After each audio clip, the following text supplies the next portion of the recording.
तजर्बा इंसान को गलत फैसलों से बचाता है, लेकिन याद रहे, तजर्बा गलत फैसलों के बाद ही हासिल होता है। अगर मेरा इल्म मुझे इंसान से मोहब्बत करना नहीं सिखाता, तो एक जाहिल मुझसे 1000 दर्जे बेहतर है। बर्दाश्त के कानों से सुनो, रहम की आंखों से देखो, मोहब्बत की ज़बान से बात करो। अपनी आवाज़ की बजाय दलाइल बुलंद करो।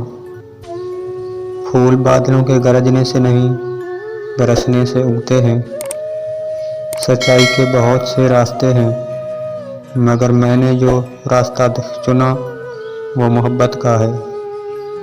रूह के लिए इससे बढ़कर कोई मर्द नहीं कि तू खुद को कामिल समझने लगे।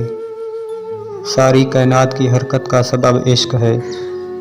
कायनात का हर ज़रा कमाल का ख्वाहिशमंद है। 1000 काबिल इंसान मर जाने से इतना नुकसान नहीं होता जितना एक अहमक के साहिब इख्तियार हो जाने से होता है। 2 लोग ऐसे हैं जो कभी मुतमईन नहीं होते, एक दुनिया से प्यार करने वाला और दूसरा इल्म से मोहब्बत करने वाला।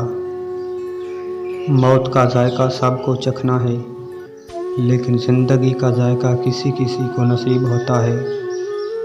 अल्लाह के वलियों को रब की तरफ से ताकत हासिल है कि वो कमान से निकले हुए तीर को भी वापस कर देते हैं। याद रखें, मुक़द्दस और पाक मकाम में दाखिल होने का रास्ता आपके अंदर है। माँ बाप के साथ आपका सलूक ऐसी कहानी है, लिखते तो आप हैं, लेकिन आपकी औलाद आपको पढ़कर सुनाती है। कनात से कोई शख्स भूखा नहीं मर जाता और हिर्स से कोई बादशाह नहीं बन जाता।